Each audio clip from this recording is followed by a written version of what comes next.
of fairies and princesses? Then you've come to the right place. Welcome to Disney Coast to Coast.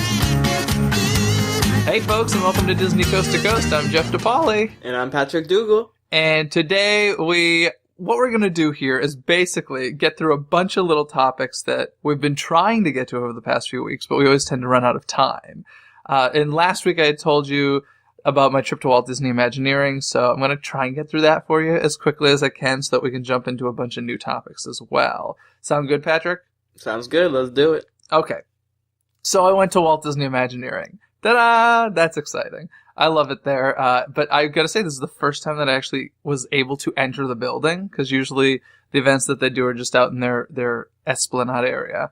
And it was kind of cool. I don't know, have you ever read up on Imagineering or the building or anything? Not really. Not too much, at least. Okay, well, I've read about, like, the hallways and how it's kind of, like, free for the artists to just kind of draw on the walls and stuff. And it was pretty cool to see, like, caricatures of Walt and Marty Sklar and stuff. And somebody even, like, painted a Monopoly board, but all the locations were Disney locations. And it was fun. So in any case, I was excited to go into Walt Disney Imagineering, into that top secret building. But I was there specifically for a Seven Dwarfs Mine Train panel discussion that they were having. And it was very reminiscent of being back at the D23 Expo. It was just one of those kind of panels where they had tons of video and stuff. And it got me, like, way excited about the ride because they showed us some video footage. And it was, first of all, I heard that the Fast Pass for that is booked through August. It's probably even later at this point. Yeah. They released for the people who can book, I guess, 60 days in advance. It's booked through August already, is what I heard, which is kind of insane and awesome and insane. I'm wondering if they kept any available for, like, day of. Who knows? They always keep some available for day of. Well, that's good. But they were saying it was interesting because, as we all know at this point, they invented this really cool animatronic projection thing, which we've kind of seen before. Especially, for me, it goes back to Buzz Lightyear and Astro Blasters, which I think was the first time I saw the whole projected face thing happening. But they seem to keep mentioning Lumiere was really the inspiration for this. And what's it called, Patrick? Enchanted Tales with Belle? Yeah. Okay, yeah.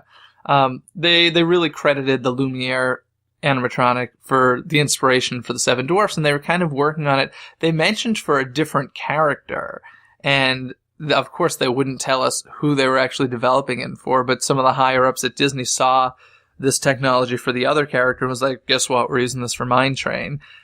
I've heard rumors, I don't know how true this is, but I've heard rumors, you may remember I mentioned how we're doing over all of our dark rides here for the 60th anniversary. And I've heard Peter Pan, perhaps, might be getting this makeover. I think that would be the best use. And why do you say that? I mean, it's one of those, I think any dark attraction like that, I think it would work perfectly in. Yeah, either Peter Pan, or especially, I'd say Peter Pan because that's pretty much our only main dark ride left over here. Oh, okay. Well, I'm not talking about the world. I'm talking about the land. I'm in the world. You're getting the dwarfs, man. You're getting the dwarfs. So that's kind of cool. Like, I think it would be great if all of the dark rides kind of went through that refurb and got because I mean, it really makes them look like the characters in the movies and such, and it's pretty cool.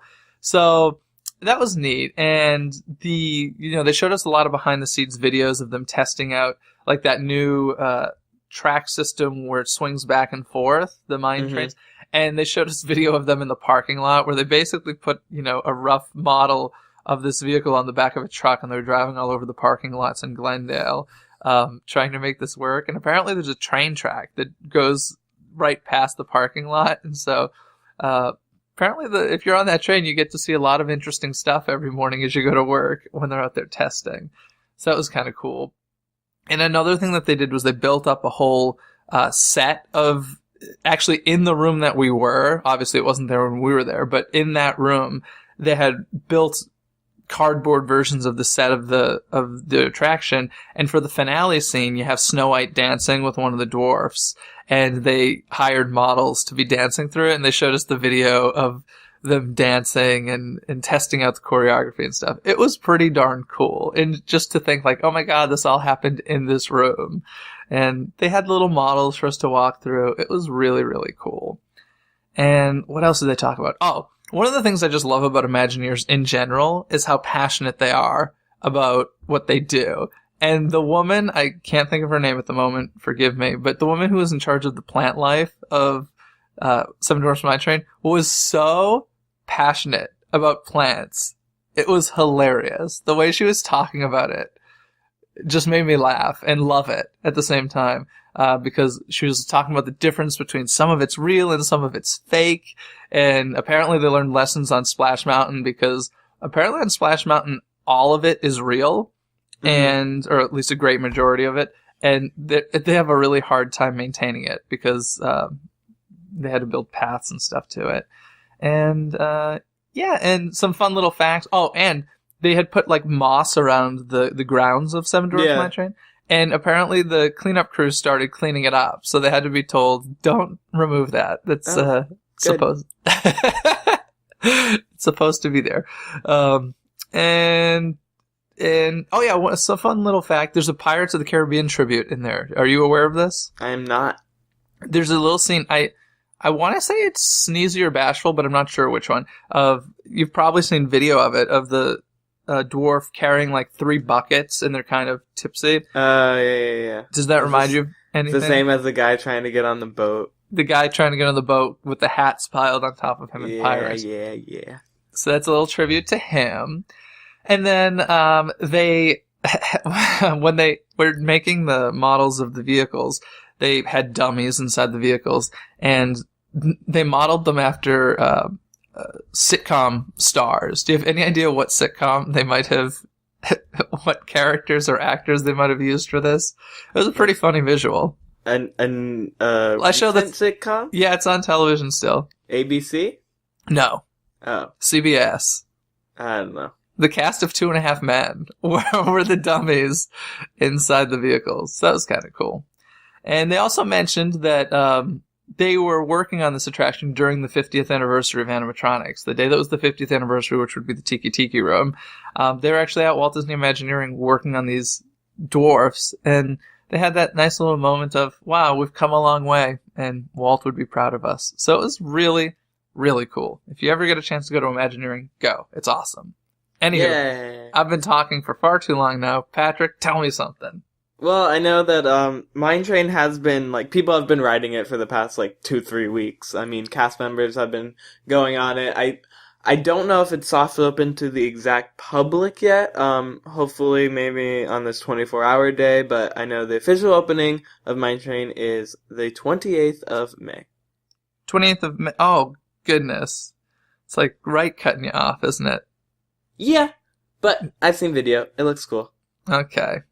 Cool. What else is going on? Things such. Not too much. Star Wars weekend still popping through. Yeah, normal Disney stuff, really. And then there's the Frozen phenomenon that refuses to die. That too. Yeah. What did you, let me talk about this, 24-hour day event real quick. They have, usually Anna and Elsa are usually out. They usually are in Princess Fairy Tale Hall from open to 6, and at 6 p.m. Snow White takes their place. They're going all the way through. Yeah. There's no stopping that. That's probably a smart move, and they're doing Fast Pass the entire time, right? Oh, yeah. You can get a Fast Pass for 4 a.m. Nice. We've got 3 a.m. World of Color. There you go. Yeah. So many cool things happening. But, back to Frozen. Frozen, the phenomenon. Now, the most appropriate thing for Frozen. It makes so much sense. Disney on Ice presents Frozen on Ice. Yeah, it's happening, folks. So before it hits Broadway, before it hits any of the theme parks with the full show, it's going on ice with Feld Entertainment. And of course, Feld Entertainment's been doing Disney on Ice shows forever. I think there's probably 6 of them on tour right now, which is so crazy. But yeah, Frozen on Ice, I mean, how appropriate. It came a little faster than I expected, but it was probably one of those things where I'm assuming they were sitting in a meeting and they're like, hey, look, this Frozen thing's insane. We have to push out as much as we can, as quickly as we can. What can we do? And someone's like, Frozen on ice. They're like, all right, do it. And have you seen the concept art for this? I've seen some video of it. Have you seen some video? Yeah, the sets look crazy. Yeah, they look beautiful. I like the Frozen on Ice. I mean, the Disney on Ice shows in general. Yeah. Of course, some are better than others. But yeah, it's cool. The Olaf costume could be interesting. Yeah. But yeah, they showed the video of like the moving parts of the set and everything, and I was like, oh, that's pretty awesome. Do you frequent or go to Disney on Ice? I've been to the last 2 of them that were in Orlando. And I know they're kicking off this tour in Orlando in September. Yeah, I will not be here for that, so I have to wait.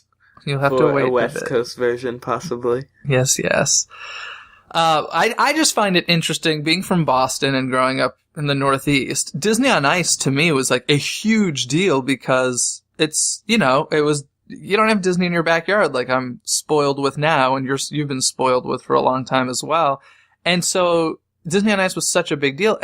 I was actually surprised that it's still a big deal here, and I'm assuming in Orlando as well, that like people really want to go. Because for the Northeast, it was like your chance to see Mickey Mouse if you weren't on vacation, whereas here it's all the time. So it's kind of crazy to think they're even still so popular here. So it's kind of cool. But in other Frozen news, we're getting a pre-parade at Disneyland with Frozen. Yay! Up till now, the only Frozen thing in the park really was the chance to meet Anna and Elsa and then Olaf on the roof. But now we're getting a pre-parade, which is great. And I think you had mentioned your Festival of Fantasy, it was a last-minute decision to put Anna and Elsa in there, correct? Yes. Well, kind of last minute. I mean, they changed the float, obviously the space that they're standing in, but for up until 2-3 weeks ago, because Aurora was supposed to be in the spot that Anna and Elsa were in. Oh wait, let me predict. Did they fix the music? They have changed the music. Oh wow. Yes. So, for up until 2-3 weeks ago, you had Sleeping Beauty, music. And now we have Frozen music. That's kind of, yay. It actually took a while to change. I just figured they'd let it go. Oh, no pun intended. No. Seriously, no pun intended. Oh, how annoying. Literally, I'll be watching movies now, and characters will be like, let it go. And it's just impossible not to break out into song at this point. Yeah. But, so yes, we're getting a pre-parade float featuring Anna, Elsa, and Olaf. It's coming in mid-June here at Disneyland. And have you seen pictures of this? I have. To me, it's a little reminiscent, and I'm curious to see it when it actually premieres. But there's a float in our Christmas parade that it's an ice skating float, and it usually features Mickey and Minnie. And it looked a lot like that. So I don't know if they're just like changing that one up a bit for this, and then by the time Christmas comes back around, they'll just change it back. So I am curious to see that, because it did remind me quite a bit of that float. So, but any case, the Frozen craziness continues. Yay. And some more craziness happening here at Disneyland. Annual pass craziness and ticket craziness. Happens every year. You Californians are crazy about your Disney. We are crazy. Actually, yeah, we're insane about our Disney, apparently. The price hikes happen every year. I don't know why it's shocking to people. In fact, I've been talking to some friends who work at the parks, and they're like, oh yes, this is the time of year where everybody hates us and just complains to us as if we have anything to do with the price hikes. And, but yeah, the price hikes went up considerably.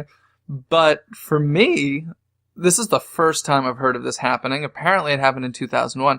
But they have suspended the sale of the Southern California annual pass, which is crazy to me. Has that ever happened at the World? No. This is nuts. I think at the World, annual passes aren't as big as they are in California. Yeah. By any means. Yeah, which is why they're so much cheaper in Florida, which makes 0 sense considering double the parks, but whatever. That comes with free parking. Yours, you have to get the premium pass, or you have to buy a parking pass. You get free parking with any level pass? No. I looked into it. The only free parking you get is the best premium pass. No, I'm talking about in Orlando. Oh. For yeah. any level, you get free parking? No. Oh. I think it's the first two highest. Okay. Yeah, ours is just the highest one. And I don't know what the add-on is if you don't get the highest one, which is why you just get the highest one. It's $120. Well, what is it? $16 pass. each time you park or something like that. So I'm sure it works out. But yeah, so just go with the premium. No blackout dates. No blackout dates. Free parking. Totally. But like you said, the Southern California pass is it's like 215 days. The Southern California pass is the second level, so there's the second lowest level. Yeah. And apparently the problem that they've had is Sundays at the park, because I think most or all of those Southern California annual passes have Saturdays blocked out, so they frequent the Sundays. And on top of those people, there's the premiums and the one below that, and plus regular park guests. So Sundays have become overcrowded. And so they've temporarily, supposedly, suspended the sale of that pass.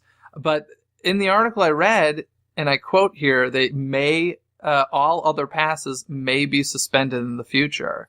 So, like, that's terrifying. I read that too, and I don't trust that credit article, but that's just me. But I can't see them. I can see them canceling like one pass and stuff, and maybe like the second lowest. But I cannot see them canceling all pass options. Especially the highest one. I can't and hope that is true. Like I can't even imagine. I don't even want to think about it. Like, when I found out this news, I was with a friend, and obviously, like, it was when I was texting you, Patrick. I was out at Palos Verdes, and I was freaking out over this, and my friend is like, I'm really trying to understand why this is a big deal, but it's really not. I'm like, it is such a big deal. Oh my God. I'm gonna die. It's crazy. But, yeah, so annual passes. Gosh darn it. Thank you, Disney. Thank you. Something going on in your area. Trader Sam's. You're getting a Trader Sam's, sir. A version of it. It's called Trader Sam's Grog Grotto, and I don't really know what that means. But, Polynesian is getting, like, a full makeover. Yeah, where's that coming from? Was that place falling apart, or what? I don't know. I think they're just like, yeah, why not? Well, they did stuff over at the Grand Floridian. They added a whole Disney Vacation Club unit, I guess. And they started doing it over at Polynesian now. There's building outwards into Bay Lake. No, not Bay Lake. Seven Seas Lagoon. Bay Lake's the Hollywood Studios, isn't it? No, Bay Lake is on the other side of Contemporary. Okay. I accept that. But, yeah, so they're building Disney Vacation Club over there. They're redoing the whole lobby. They're adding this new Trader Sam's bar. And Polynesian's just getting an uplift. And they're even changing the name back to its original name, I heard. Is it, the Polynesian... Oh, goodness gracious. It was like a 4-word... The Polynesian... Something. Whatever its original name. Sounds like a great name. Yeah, it's a good name. The Imagineers worked hard on that one. I can't remember, but they are changing it back to its original name. So yeah, but from what is it gonna be a full? I know your Trader Sam's at Disneyland Hotel is like a full like walk-in, sit-down bar. Is it a full? To me, it looks like an even bigger really? Trader Sam. That's the renderings. It doesn't look like its own separate building to me. It just looks like an alcove in the hotel. Well, I don't. I guess we'll see. But the drawings, the drawings weren't that specific. There's been no construction as of yet, I don't think. But the Tiki Goddess from the Tiki Room under new management is in there. Did you see that? I did. What's her name? Uoa? I don't know how you say it. Sure. Why? Let's go with that. It's like UHOA. Uoa. Let's go with that. And she's going to be featured in there because once again. They're not reusing and saving money with old props. They're paying tribute. To the Tiki Room under new management. Exactly. So that'll be cool. I'm interested to see if they have like same drinks or different drinks, maybe some cooler effects. Yeah, it sounded like some of the drinks will definitely be the same. So, also moving on from there, O-Zell Soda. Okay, you've never heard of this, have you, Patrick? Is that a drink inside Club Cool at Epcot? No, it's not. In fact, until now, it's never been available to the public. But if you're a big Disney history fan like myself, you've probably read about it because when Walt Disney was growing up, his dad, Elias Disney, invested in O-Zell Soda. And I didn't realize this, but I knew it was an epic failure, and the owner of the company was a con man. But O-Zell Soda was never actually sold. But now, because of the restoration of Walt Disney's birthplace in Chicago, they're trying to raise money to restore his birthplace and make it a museum. And these people trying to raise the money have basically opened O-Zell Soda, and they're selling them in vanilla and root beer. And if you buy it, you're supporting the restoration, which is kind of cool. Having said that, it's kind of pricey. It's $25 for a case of 12 pack and $25 additional for shipping. So it's not cheap, but $50 root beer. $50 root beer in vanilla. And it's kind of I think it's a really cool way to raise money. And it's also like, they come in the original bottles, so they're really cute and collectible, and I kind of love it. Exciting. Are you going to buy a case? No, I'm not going to spend $50 on a case. But, Aww. But No, I'll tell you what probably will happen. I will probably end up going, once they fix the birthplace and you can visit and stuff, I'll probably go visit, and I'm sure the gift shop will sell it. And maybe I'll buy it for $25 there. I am very anti-paying for shipping. It's true. Shipping's terrible. Cost. It's as annoying as tax. Yeah. So, I'm one of those people that if I'm on Amazon, they're like, you must spend $35 for free shipping. I'm like, I will buy $35. I need more toothpaste and toothpaste. Like, I'll make sure I hit that $35 mark, which is probably what they're hoping for. So they're getting what they want. We're getting close to the end. But Disney Springs. Yes. Disney Springs, we've talked a little bit about. Do you want to talk about what's going on? Have you seen what's going on there? Not much. Just a lot of construction. Honest. Although Starbucks is opened, right? No, maybe. I think one of the Starbucks have opened. I don't know, honestly. Okay.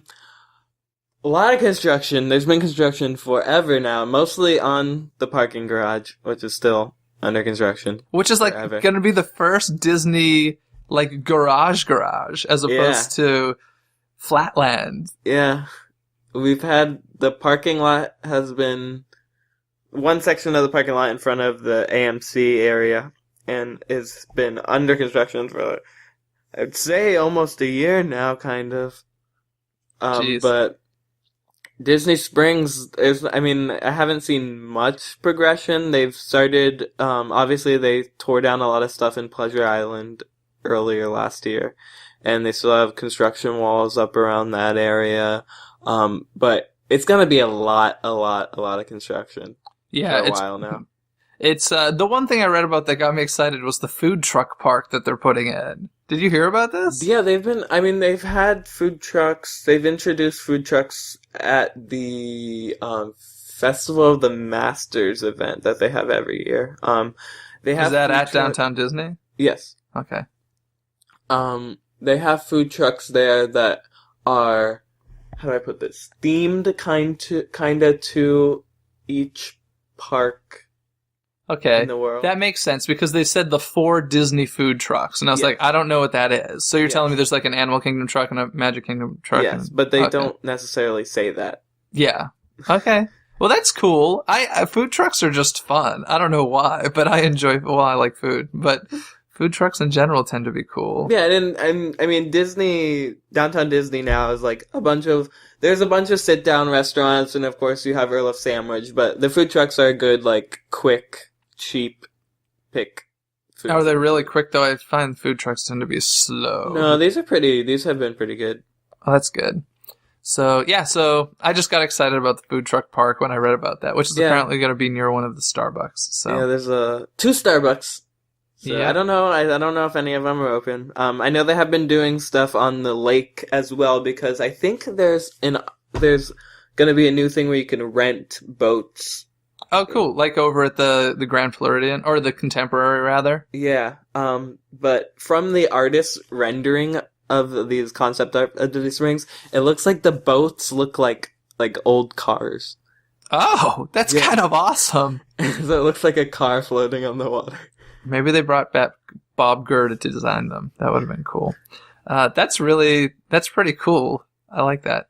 Anywho, so I think we kind of got through everything we wanted to talk to today, except for our trivia, of course, which is exciting because some of these things have been on our list for a while. So unless there's anything else you want to mention, do you want to hop into trivia?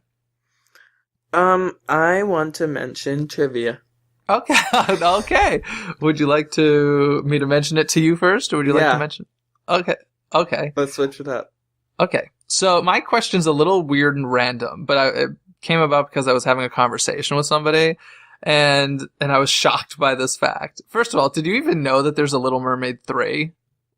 Yes. Okay, I wasn't even aware of that. I tend to avoid the Disney sequels because they're not usually the greatest. And so I didn't even know there was a Little Mermaid 3. Have you seen it? I don't think so. I've seen the cover of it. Okay, well, Ariel has a mom in this movie. It's kind of like prequel, at least part of it is. And the mom's name is Athena. Do you have any idea how she dies? Because this was disturbing to me. Oh. I haven't seen that. How's this trivia? Because you don't know the answer. Does she get hit with the boat? She gets crushed by a pirate ship. Yeah, well, that's right. She gets crushed between rocks and a pirate ship. This is so disturbing. I was dead on. You were on. I was, like I said, I was just having a conversation with somebody, and they're like, oh yeah, Ariel's mom gets she gets crushed by a ship. I'm like, what are you talking about? That is so disturbing. Now, and so, of course, did you know that the ship she got crushed by was the one from Frozen? From Frozen, yeah. I had a feeling.